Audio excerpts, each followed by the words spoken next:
Hi, families. Mrs. Peters here. And those of you that have been with me and in this classroom since the beginning of the year know that I often use videos to try and communicate with families. So I hope you find them helpful. I just wanted to talk a little bit, and actually I'm going to use this video as a way to kind of model how Edpuzzle works, but I wanted to talk a little bit about, the importance of partnering with families during what really is an historic time in education. So let's start with thinking about the three different versions of remote learning that we've experienced so far. So we had the spring, all at 1.0, everything got flipped really fast, and we had remote work going on with limited Zoom contact, and teachers were like, working hours trying to figure out how to make this work, and families were, whew.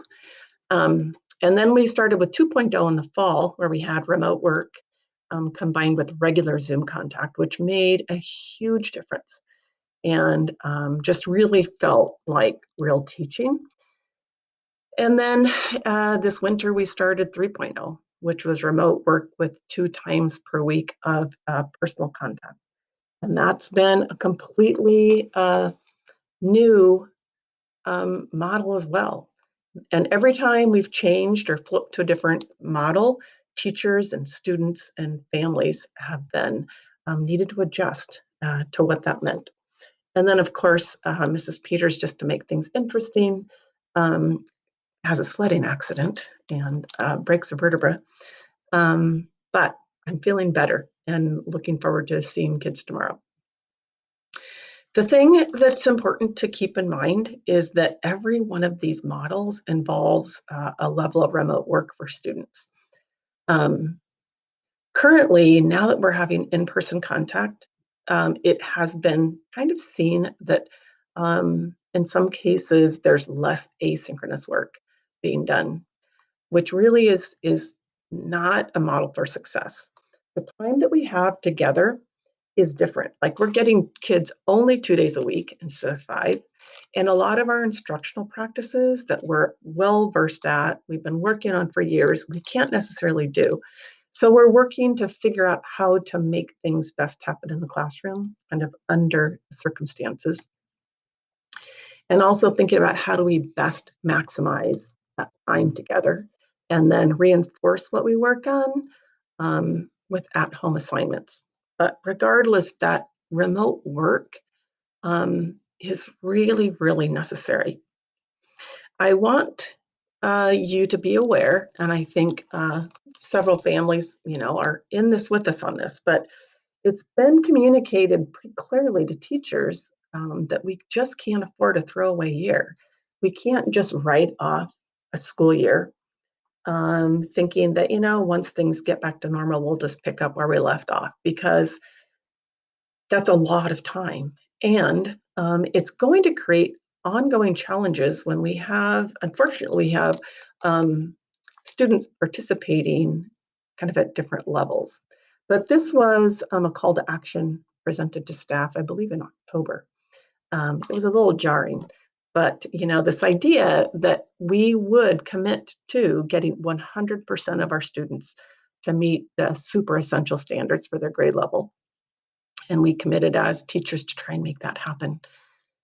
And the super essential standards, I've talked about this a little bit before in other videos, are the standards that were selected to really focus on above other standards that we were just, we're not going to take time for those. But what are the most important and critical standards in reading, writing, and math that students need to move forward, and then let the rest go? So you'll notice science and social studies aren't as heavily emphasized, although every chance we get just to reinforce, reading and writing standards using that content, we've tried to do. But, we don't and can't just write off this year for kids. So what I've tried to do, and I get it that families have lots of responsibilities and can't afford to like sit alongside their students to do all their work. That's really asking a lot.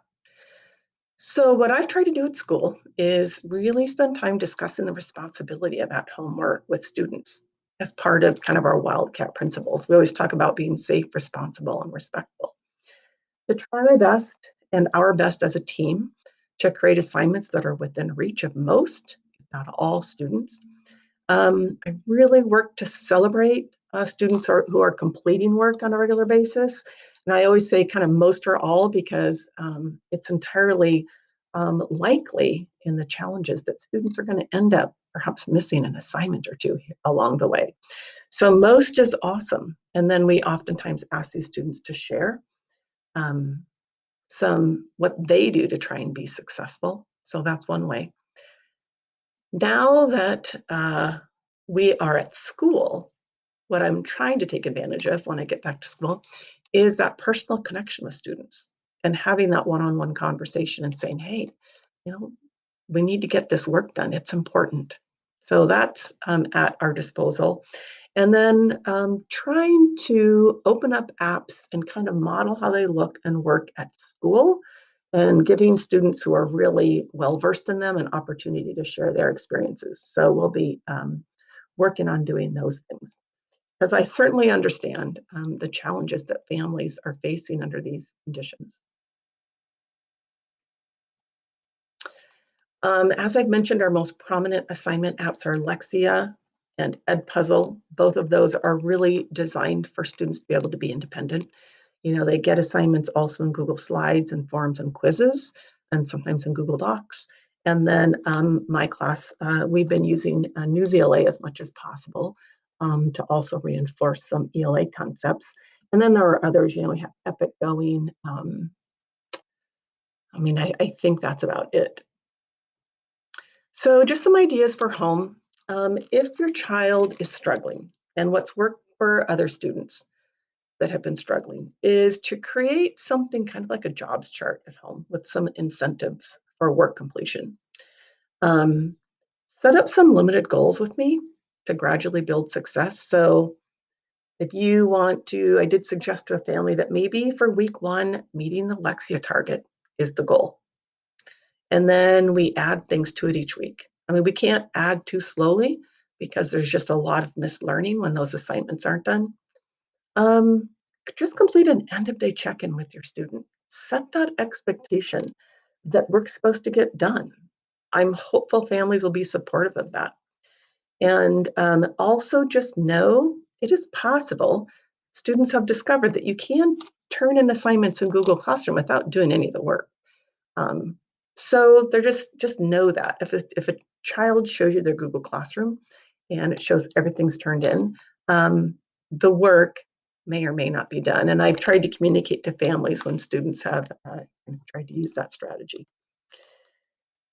And then just let me know if your child's struggling. I can't say enough, you know, when I get comments, sometimes they're corrections on assignment, but when I get feedback from parents on things that are hard, it's really, really helpful. So those are some ideas for home. I want to thank immensely families who have sent emails or commented on an assignment, um, and especially that have participated in the surveys that I've kind of made throughout the year. I try on those surveys to respond to comments that you've made, and I can't always get to that. We had one recently, and I just always learn something about what the experience is from your vantage point. It's been really super helpful. Um, if I don't hear from you, though, I can't really understand what your challenges are and try and work to address them. So thank you for that. Um, Again, just keep in mind we have to be partners in this process. Looking forward to when things will at some point return to normal. And then in the meantime, just making sure that we're doing everything we can to make sure that your child is making progress. So with that, thank you for listening. I hope that perhaps you enjoyed completing an ed puzzle. And maybe if we're lucky, we'll meet together in person at some point in the near future. Thank you.